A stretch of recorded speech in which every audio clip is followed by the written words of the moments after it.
In this problem, we have to find electric flux due to very long rod of linear charge density lambda. ये rod है जो charge है और ये ring है, ये एरिया के लिए है। तो इस रॉड के कारण इलेक्ट्रिक फील्ड जनरेट होगा और इस एरिया से, रिंग के एरिया से इलेक्ट्रिक फील्ड क्रॉस करेगा। तो हमको फ्लक्स बताना है। तो स्टेप 1 सबसे पहले एनालाइज करेंगे, एनालाइज द प्रॉब्लम। और स्टेप 2 लॉज ऑफ फिजिक्स, किस लॉ से ये सवाल बनने वाला है। तो इस लॉ से अपने को फॉर्मूला मिल जाएगा और उसी के बाद हम लोग क्वेश्चन को सॉल्व कर पाएंगे कि कैसे हम लोग फ्लक्स निकालते हैं। ये लॉन्ग रॉड कहने का मतलब क्या होता है समझना। लैम्डा जो है लीनियर चार्ज डेंसिटी दिया है। तो लीनियर चार्ज डेंसिटी कहने का मतलब क्या होगा, सिंस लेंथ L के लिए चार्ज Q है, तो लेंथ 1 यूनिट के लिए चार्ज Q/L होगा। ये लीनियर चार्ज डेंसिटी है कूलम पर मीटर, मतलब यूनिट लेंथ पे कितना कूलम का चार्ज एग्जिस्ट कर रहा है। और डिफरेंशियल फॉर्म में इसको ऐसे भी लिख सकते हैं, dQ/dL is equal to lambda. तो small elemental charge dQ is equal to lambda dL हो जाएगा। अब ये जो चार्ज है dQ, सपोज ये कोई dQ चार्ज है और ये कोई एरिया है, तो इस चार्ज से बहुत सारा इलेक्ट्रिक लाइन ऑफ फोर्स निकलेगा, बहुत सारा। तो कोई तो लाइन ऑफ फोर्स होगा जो इस एरिया से क्रॉस करके जाएगा। ये देखो, ये तो बाहर से चला गया, बाहर से चला गया, बाहर से चला गया, बट ये इस एरिया को क्रॉस कर रहा है।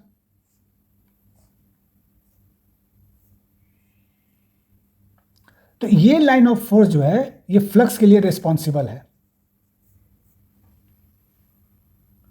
तो इस क्वेश्चन में ये जो रॉड है ये चार्ज का सोर्स है, चार्ज रॉड है, इसका मतलब ये इलेक्ट्रिक फील्ड प्रोड्यूस करेगा और इस एरिया के थ्रू होके जाना चाहिए। तो इस सरफेस को देख लो, रेडियस इसका r है। तो इलेक्ट्रिक लाइन यहां से भी जा सकता है, यहां से भी जा सकता है, यहां से भी जा सकता है, यहां से भी जा सकता है, यहां से भी जा सकता है, सेंटर से भी होकर जा सकता है, नीचे से भी जा सकता है।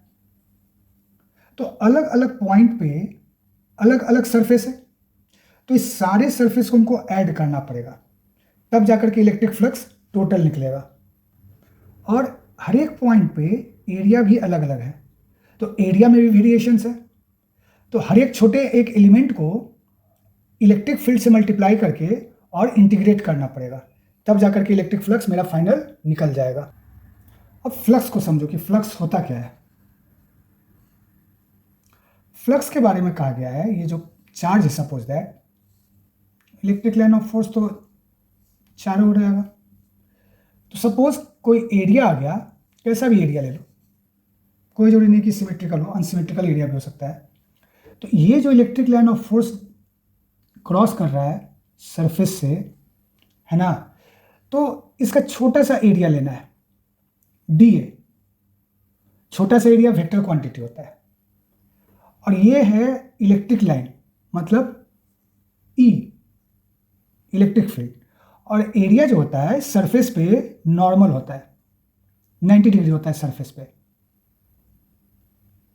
ये हो गया dA वेक्टर। तो इन दोनों के बीच में एंगल फाइंड आउट करना है पहले, ये theta. Electric field vector quantity है, बड़ा सा एरिया स्केलर है, लेकिन छोटा सा एरिया जब लेंगे तो ये वेक्टर क्वांटिटी है। इस पॉइंट पे देखो, ये हो गया एरिया, इलेक्ट्रिक फील्ड है। इस पे जो परपेंडिकुलर आएगा नॉर्मल, है ना, ये हो गया dA वेक्टर। यहाँ मान लो ये हो गया कोई थीटा एंगल। तो इलेक्ट्रिक फील्ड जो वेक्टर क्वांटिटी है इसका दो कंपोनेंट आएगा। दो कंपोनेंट कहने का मतलब क्या, एक पैरेलल टू द प्लेन, इस प्लेन में रहेगा E पैरेलल, और एक perpendicular to the plane E perpendicular, जो इस सरफेस पे परपेंडिकुलर होगा। तो एरिया वेक्टर जो है और E परपेंडिकुलर, ये दोनों के बीच में 0 डिग्री एंगल बन रहा है, और एरिया वेक्टर और ई पैरेलल दोनों के बीच में 90 डिग्री एंगल बन रहा है। देख लो। तो अब गॉसेस लॉ क्या कहता है, electric flux, total electric flux, ये जो राउंड है क्लोज सरफेस के लिए इलेक्ट्रिक फ्लक्स निकलेगा, क्योंकि एरिया क्लोज सरफेस का निकलता है, ओपन सरफेस का एरिया नहीं होता है। तो क्लोज सरफेस का इंटीग्रेशन मतलब टोटल, और फ्लक्स कहने का मतलब ई डॉट डी ए, दोनों में डॉट प्रोडक्ट है, तो इसको कहते हैं टोटल फ्लक्स, फाई टोटल। तो ये गॉसेस लॉ है कि टोटल इलेक्ट्रिक फ्लक्स जो होता है वो charge inside upon epsilon not के बराबर होता है। तो गॉसेस लॉ से अपने को फ्लक्स का कॉन्सेप्ट मिलता है, तो इसी फ्लक्स को यूज करना है।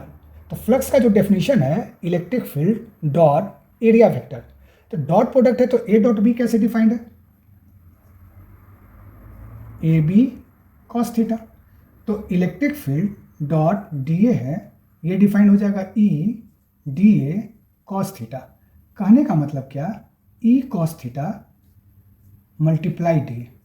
तो ई कॉस थीटा क्या हो गया, ई का परपेंडिकुलर कंपोनेंट हो गया मल्टीप्लाई एरिया वेक्टर हो गया।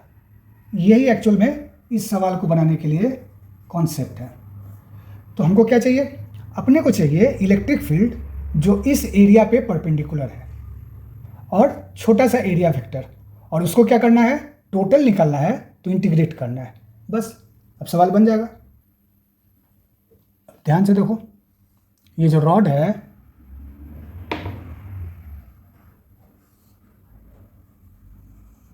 लॉन्ग रॉड है, लॉन्ग रॉड मतलब इन्फिनिटी तक गया हुआ है, और यहाँ पे क्या है, रिंग है अपना, ये दो, और ये रॉड इसके सेंटर से लगा हुआ है, सेंटर एक इंड सेंटर पे है, एक इंड इन्फिनिटी पे है। तो एक छोटा सा एलिमेंट मान लेंगे, लेंथ इसका dx रहेगा और सेंटर से x डिस्टेंस पे होगा। तो let us consider a small element of length dx at a distance x from the centre of the ring. तो इसका चार्ज dq, तो dq कितना निकल गया, lambda dx, where lambda is charge density, means dq upon dx है lambda, linear charge density. अब ये dq charge निकला, तो इसके कारण इलेक्ट्रिक फील्ड जनरेट होगा इस रिंग पे। तो एक y डिस्टेंस पे रिंग कंसीडर कर लेंगे, इस रिंग का एरिया जो होगा वो निकालना है अपने को। तो इसका थिकनेस dy मान लो, y इसका रेडियस, तो ये जो रिंग है इस रिंग का एरिया dA क्या होगा, सरकमफेरेंस 2πy इंटू इसका थिकनेस dy, ये इस रिंग का एरिया हो गया। किसका एरिया हो गया, रिंग का। कौन सा रिंग, जो हम लोग माने एलिमेंटल। और ये y जो है इस पॉइंट पे y इक्वल टू 0 और इस पॉइंट पे y इक्वल टू r। तो y जो है 0 से r तक वैरी कर रहा है, तो ये एरिया भी छोटा होगा, उससे बड़ा, उससे बड़ा, बड़ा होते होते पूरे रिंग तक। तो एरिया भी वैरी कर रहा है। और ये जो चार्ज डेंसिटी है x डिस्टेंस पे, ये यहाँ भी हो सकता था, यहाँ भी हो सकता है, यहाँ भी, एट एनी पॉइंट। तो ये चार्ज डेंसिटी जो है इसका वो तो कांस्टेंट है, लेकिन ये चार्ज का पोजीशन अलग अलग है। तो अलग अलग पोजीशन पे चार्ज रहेगा, तो इस पॉइंट, इस एरिया का डिस्टेंस भी वैरी कर जाएगा, तो इसके कारण से फ्लक्स वैरी करेगा, इलेक्ट्रिक फील्ड वैरी करेगा। तो ये इलेक्ट्रिक फील्ड को हम लोग कैलकुलेट करेंगे इस पॉइंट पे x इक्वल टू 0 से इस पॉइंट पे x इक्वल टू इन्फिनिटी तक। देखो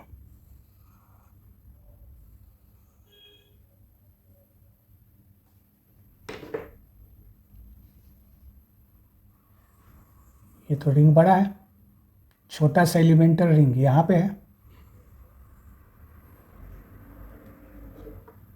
और ये एलिमेंट है x डिस्टेंस पे dx, चार्ज इसका dq पॉजिटिव चार्ज है। तो इस पॉइंट पे यहाँ से ये छोटा सा एलिमेंट है, तो छोटा सा इलेक्ट्रिक फील्ड dE आएगा, वेक्टर क्वांटिटी है, ये एंगल थीटा बन गया। इस पॉइंट पे इस रॉड के पैरेलल एक लाइन ड्रॉ कर देंगे। तो ये एंगल भी थीटा हो गया, ये रॉड और ये लाइन दोनों पैरेलल है, तो ये एंगल थीटा, तो ये एंगल थीटा। तो ये जो लाइन आया D E cos theta electric field का कंपोनेंट, वो इस एरिया पे परपेंडिकुलर है, ये देखो इस रिंग पे परपेंडिकुलर है। और ये जो कंपोनेंट आया डी ई साइन थीटा, ये इस रिंग के प्लेन के पैरेलल है, तो ये इस रिंग को क्रॉस नहीं करेगा, तो ये फ्लक्स के लिए रिस्पॉन्सिबल नहीं है, तो इसका कंसिडरेशन नहीं करना है अपने को। सिर्फ डी ई कॉस थीटा इस रिंग को क्रॉस कर जाएगा, इसलिए D E cos theta flux के लिए रिस्पॉन्सिबल होगा। अब फ्लक्स देखो क्या होगा, इंटीग्रेशन, पहला इंटीग्रेशन इस एरिया का y इक्वल टू 0 से, ये जो y है y इक्वल टू r तक, एरिया है dA, और electric field x equal to 0 से x इक्वल टू इन्फिनिटी तक D E cos theta, electric field. और इस पूरे ये टोटल इलेक्ट्रिक फील्ड है, ब्रैकेट में ये टोटल इलेक्ट्रिक फील्ड है। टोटल इलेक्ट्रिक फील्ड को एरिया के साथ मल्टीप्लाई करेंगे तो उसका फिर टोटल निकालना पड़ेगा, तो ये हो गया फ्लक्स। डबल इंटीग्रेशन है, तो पहला इंटीग्रेशन से इलेक्ट्रिक फील्ड निकालेंगे, दूसरे इंटीग्रेशन से उस इलेक्ट्रिक फील्ड से टोटल एरिया को मल्टीप्लाई करके तब y इक्वल टू 0 से r तक इंटीग्रेट करेंगे। डी ई की वैल्यू कितनी हो जाएगी,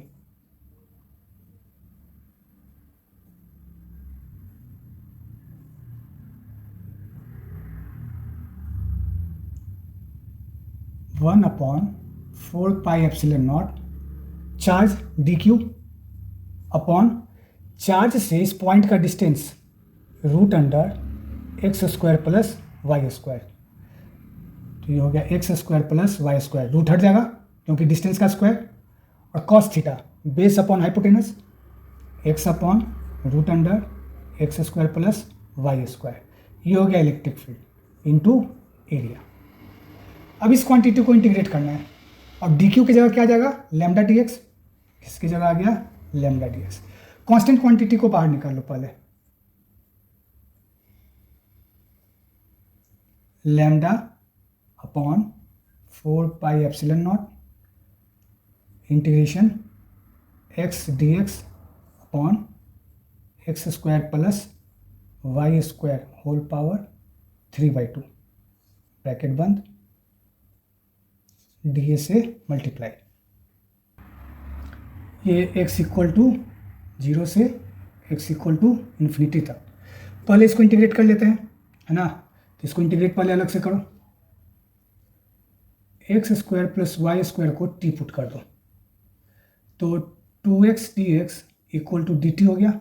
यहाँ पे y मेरा कांस्टेंट का काम कर रहा है ना, सिर्फ x को वैरी करा रहे हैं हम, क्योंकि x के रिस्पेक्ट में इंटीग्रेशन होना है, तो x dx equal to dt/2 आ जाएगा यहाँ पे, ये देख लो dt अपॉन 2, और X square plus Y square की जगह t रख दिए, t की पावर 3/2, ये 0 से इन्फिनिटी, x वैरी कर रहा है t नहीं, x 0 से इन्फिनिटी वैरी कर रहा है, तो ये हो गया 1/2 t की power -3/2 plus 1 upon -3/2 plus 1, x 0 से इन्फिनिटी वैरी कर रहा है, प्लस 1 है, -3/2 प्लस 1 माइनस हाफ ऊपर जाएगा, 1/2 मल्टीप्लाई -2, और ये हो गया t की पावर -1/2, x 0 से इन्फिनिटी वैरी कर रहा है,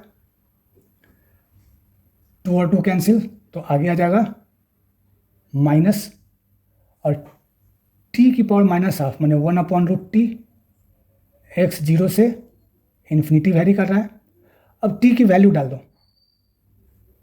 1/√x square plus Y square, और x 0 से इन्फिनिटी वैरी कर रहा है। अब यहाँ x की वैल्यू जाएगी, तो x जब इन्फिनिटी हो जाएगा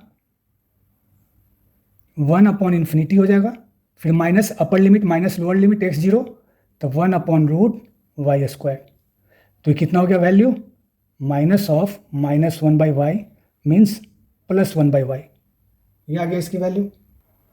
अब यहाँ पे देखो इस पूरे की वैल्यू 1/y हो गई, पूरे की वैल्यू 1 कितना छोटा आ गया, तो ये अब आ गया सवाल कहाँ कन्वर्ट हो गया, y = 0, y = r, lambda upon 4πε0 into 1/y into d A. अब ये वैल्यू कैलकुलेट कर लो, y equal to 0, y equal to r, lambda upon 4πε0 1/y, और एरिया कितना हो गया 2πy into d y, y और वाई कैंसिल, 2π से 4π 2 टाइम्स कैंसिल, तो ये वैल्यू हो गया अपना flux total lambda upon 2ε0 integration d y, y equal to 0 to y equal to r, तो लैम्डा अपॉन 2ε0 डी वाई का integration y, y equal to 0 से y equal to r, lambda upon 2ε0 r minus 0, lambda r upon 2ε0, यही flux आया total. अब इस question में देखो, rod का लीनियर चार्ज डेंसिटी दिया हुआ है और जिस सर्कल के थ्रू इलेक्ट्रिक फ्लक्स निकालना है उसका रेडियस आर दिया हुआ है, तो फ्लक्स जो होगा वो फंक्शन ऑफ लैम्डा और आर होगा, इन्हीं दो क्वांटिटी के टर्म में आएगा। देख लो आंसर लैम्डा और आर के टर्म में आया, बाकी जो भी कंसिडरेशन किए वो सारा का सारा कैंसिल आउट हो गया, तो टोटल फ्लक्स मिल गया अपना लैम्डा आर अपॉन 2ε0। चलो नेक्स्ट क्वेश्चन देखते हैं। इसमें इलेक्ट्रिक फ्लक्स निकालना है, 2 पॉइंट चार्ज प्लस क्यू और माइनस क्यू 2l डिस्टेंस पे है और दोनों के बीच में एक रिंग है, उस रिंग का रेडियस r है, तो इस रिंग का एक एरिया है, इस एरिया से इस क्यू चार्ज के कारण इलेक्ट्रिक फील्ड क्रॉस कर रहा है और इस माइनस क्यू चार्ज के कारण भी इलेक्ट्रिक फील्ड क्रॉस कर रहा है, तो दोनों चार्ज के कारण कितना फ्लक्स जनरेट हो रहा है वो बताना है। तो देखो सबसे पहले क्या करेंगे, एक रिंग लेंगे, उसका रेडियस y रहेगा और थिकनेस इसका dy देते हैं, थिकनेस dy और रेडियस y, और दो चार्ज है वो है प्लस क्यू और माइनस क्यू, यहाँ पे है प्लस क्यू, यहाँ पे है माइनस क्यू, ये डिस्टेंस है l, तो इस चार्ज से इस एलिमेंटल रिंग इसका डिस्टेंस जो हो गया √y² प्लस l², और निगेटिव चार्ज से भी देख लो सेम डिस्टेंस है √y² प्लस, तो सेम डिस्टेंस है, मैग्नीट्यूड में भी सेम है दोनों चार्ज, तो इलेक्ट्रिक फील्ड का मैग्नीट्यूड भी सेम होगा, लेकिन पॉजिटिव है तो इलेक्ट्रिक फील्ड दूर जाएगा और निगेटिव है तो इलेक्ट्रिक फील्ड पास आएगा। कैसे जाएगा, देखो इस पॉइंट से प्लस के लिए इलेक्ट्रिक फील्ड ऐसा हुआ E1 और माइनस के लिए इलेक्ट्रिक फील्ड ये देखो ऐसा हुआ E2। अब इस लाइन के पैरेलल एक लाइन ड्रॉ कर दो यहाँ से, ये एंगल थीटा है, ये डिस्टेंस बराबर है, तो ये एंगल भी थीटा मान लेंगे, तो ये वाली एंगल थीटा, ये वाली एंगल भी थीटा, ये अल्टरनेट एंगल है, और ये दोनों पैरेलल से है तो ये एंगल थीटा तो ये भी थीटा, तो दो कंपोनेंट आएगा E1 का, E1 cos theta, E1 cos theta जो होगा वो इस रिंग के प्लेन के परपेंडिकुलर होगा, तो ये फ्लक्स लिए रिस्पॉन्सिबल है, और एक E1 sin थीटा, ये इस रिंग के प्लेन में है तो ये इस रिंग को क्रॉस नहीं कर रहा है, तो ये फ्लक्स लिए रिस्पॉन्सिबल नहीं होगा। उसी तरह E2 के लिए E2 sin थीटा, ये पैरेलल टू रिंग प्लेन है तो ये फ्लक्स लिए रिस्पॉन्सिबल नहीं है। E2 cos थीटा, ये परपेंडिकुलर टू रिंग प्लेन है तो ये इस रिंग को क्रॉस कर रहा है, फ्लक्स लिए रिस्पॉन्सिबल है। तो टोटल फ्लक्स जो होगा वो इलेक्ट्रिक फील्ड मेरा जो टोटल आएगा वो हो गया E1 cos theta plus E2 cos theta, लेकिन E1 और E2 तो इक्वल है मैग्नीट्यूड में, इसका मतलब 2E1 cos थीटा लिख सकते हैं टोटल इलेक्ट्रिक फील्ड, और इस एरिया जो एलिमेंटल रिंग है ये y इक्वल टू 0 से y इक्वल टू r तक वेरी कर रहा है, तो इसका एरिया dA कितना हो गया 2πy into dy। Total flux कितना हो जाएगा, टोटल क्लोज सरफेस है, ये क्लोज सरफेस है, E dot dA means E cos theta dA है ना, अब यहाँ पे इलेक्ट्रिक फील्ड कितना है, यही है जो डी टोटल आया, यही आ गया ई। और कॉस थीटा की वैल्यू कितनी हो जाएगी, कॉस थीटा देखो base upon hypotenuse L upon root Y square plus L square. और एरिया की वैल्यू कितनी हो जाएगी 2 पाई वाई डी वाई। तो इसको हम लिख सकते हैं इंटीग्रेशन है ना 1/4 pi epsilon naught into Q upon Y square plus L square, root हट जाएगा, into cos theta L upon root Y square plus L square. और इस पूरे में 2 से मल्टीप्लाई है 2, और एरिया वेक्टर 2 पाई वाई डी वाई। चलो इसकी वैल्यू कैलकुलेट करते हैं। 4 पाई से 2 पाई कैंसिल हो गया, 2 टाइम्स 2 को ऊपर रहने देते हैं, कांस्टेंट को बाहर निकाल दो, Q L upon 2 epsilon naught. और इंटीग्रेशन हो गया 2y D Y upon Y square plus L square power 3/2, y equal to 0, y equal to R. अब यहाँ 2 क्यों लिए हैं, वो इंटीग्रेशन के लिए। Y square plus L square को t मान लो, है ना, Y square L square equal to T. अब इसको डिफरेंशिएट करो, 2y डी वाई, एल तो कांस्टेंट है, is equal to D T. तो ये हो गया डी टी और ये हो गया t की पावर 3/2। y 0 से y इक्वल टू आर, ये हो गया डी टी अपॉन टी की पावर 3/2। तो इसका इंटीग्रेशन होगा t की पावर -3/2 + 1 अपॉन -3/2 + 1 और 0 से r तक। ये y वैरी कर रहा है, t नहीं वैरी कर रहा है, इस बात को दिमाग में रखना है। और ये Q L upon 2 epsilon not, वो लिखते ही चलते हैं।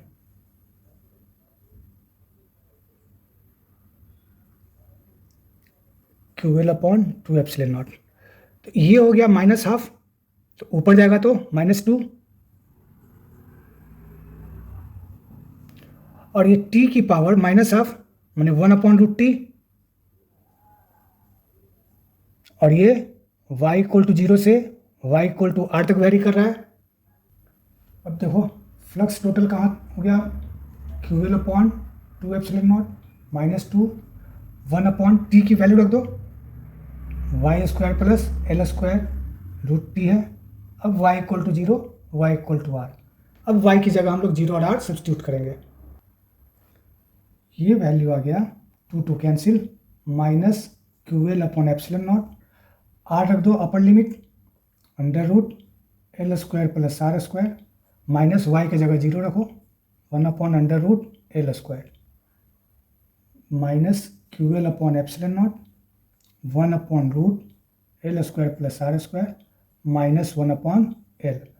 तो 1/l कॉमन ले लो माइनस में, तो हो जाएगा Q L upon L epsilon not, minus हट जाएगा, तो ये 1 minus L upon √l square plus r square. ये निकल गया अपना टोटल फ्लक्स। अब ध्यान से देखो, क्वेश्चन में जो दिया हुआ है, रेडियस दिया हुआ है, चार्ज दिया हुआ है और ये डिस्टेंस दिया हुआ है, मतलब तो जो फ्लक्स निकालेंगे वो फ्लक्स होगा फंक्शन ऑफ एल, आर और क्यू होगा, इसी 3 टर्म में आएगा। मतलब इन 3 का यदि डिजिटल वैल्यू दिया रहेगा डिजिट में, तो ये फ्लक्स भी मेरा डिजिट में आ सकता है आंसर। तो ये देखो फ्लक्स जो है क्यू, एल और आर, इन्हीं 3 के टर्म में आया। एप्सिलॉन नॉट तो कांस्टेंट है, तो ये टोटल फ्लक्स निकल गया।